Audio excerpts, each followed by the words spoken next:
Hello à tous, et là dans cette vidéo on va partir au Brésil. On retourne dans l'état du Minas Gerais, qui est l'un des états fédérés du Brésil. C'est une région de montagnes, de plateaux et de vallées.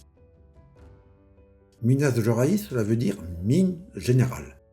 Et on est dans une région minière très importante avec de l'or, des diamants, des tourmalines, du manganèse, du graphite, du lithium, du niobium, etc. Et là on va se focaliser sur les mines de fer. Et ce sont parmi les gisements les plus riches au monde.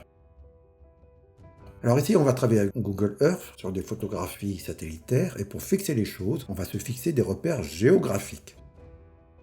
Déjà, si vous regardez le Brésil dans son ensemble, vous allez voir se dessiner un V. V comme Vale, SA, qui est la plus grande multinationale de production de fer au monde. Vale est une entreprise brésilienne qui a été fondée en 1942 et qui à l'époque s'appelait la Companhia Vale do Rio Doce, c'est-à-dire la compagnie de la vallée à la rivière douce. On dirait du haut des Acatera dans le texte.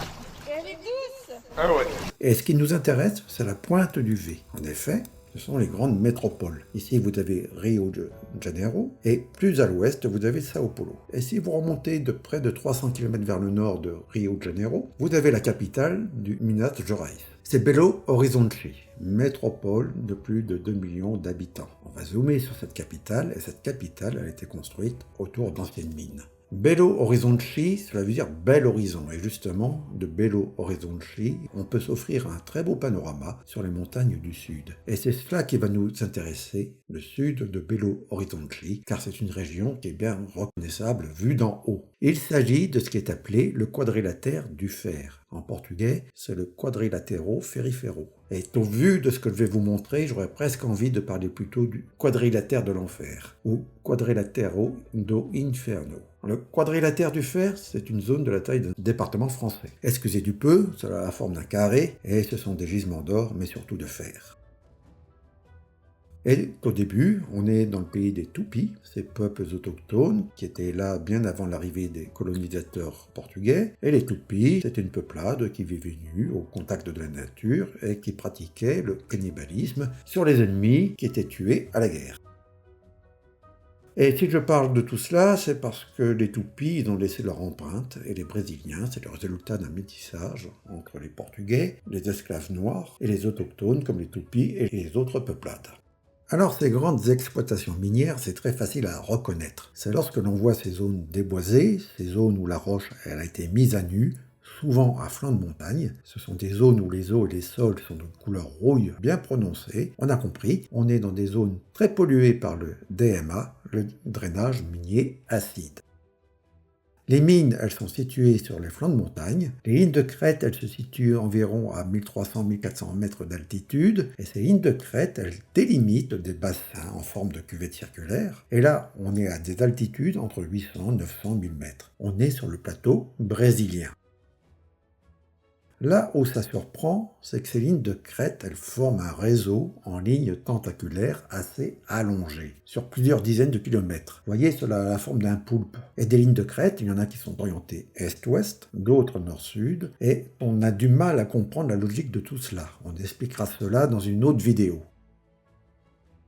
Bon, on a quand même compris, ces crêtes montagneuses et ces cuvettes, c'est le résultat d'une érosion différentielle. Les cuvettes, c'est de la roche plus tendre, plus altérable, et les crêtes, c'est de la roche plus dure et qui résiste mieux à l'érosion.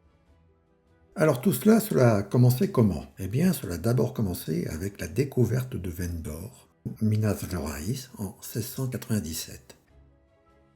Et là, on est à Ouro Preto, ce qui veut dire or noir. Et c'est le début de la ruée et de l'exploitation de l'or qui a fait cette ville, qui était l'ancienne capitale historique du Minas Gerais, avant Belo Horizonte. Là, par exemple, vous êtes à la mina de Ouro da Passagem, une ancienne mine d'or avec ses 30 km de tunnels. Et l'exploitation aurifère, ça demande des capitaux et de la main-d'œuvre. Au début, le mineur, c'est d'abord un propriétaire d'esclaves qui va s'installer à proximité des exploitations. Mais comme à l'époque, la région de la Minas Gerais cela fait partie du domaine de la couronne du Portugal, très vite une administration fiscale très lourde, arbitraire et despotique, formée par l'intendance des mines va s'établir et constituer une véritable sangsue au service des rois du Portugal, et cela pour surveiller les mineurs et percevoir les impôts.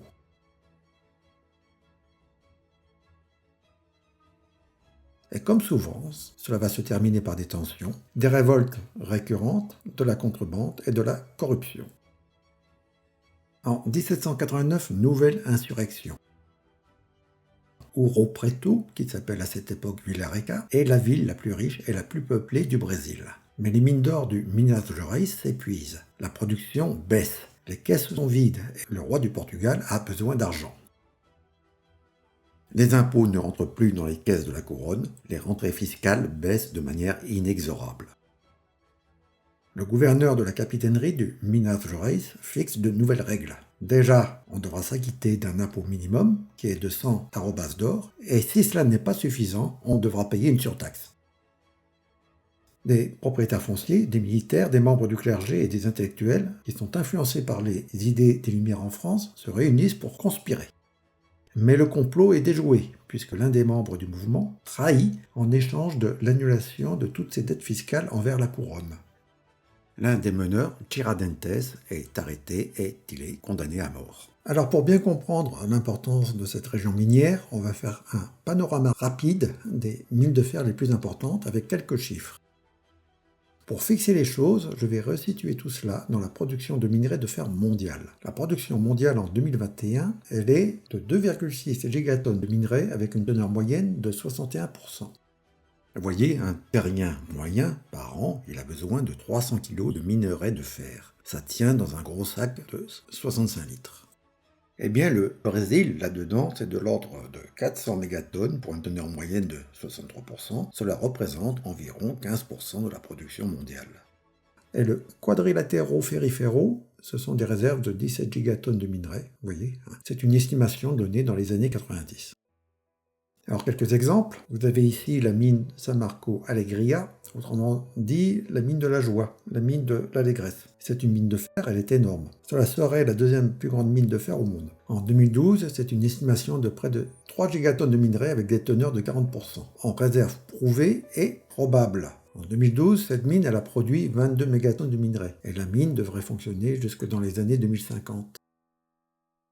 Mais cette mine n'a pas causé que de la joie, puisqu'en contrebas, vous avez le village de Bento Rodrigues Lubini, et le 5 novembre 2015, c'est ce barrage de résidus miniers qui s'effondre. Et ce sont plus de 40 mégamètres cubes de boue toxique qui se déversent à Bento Rodrigues, et vous avez 19 morts.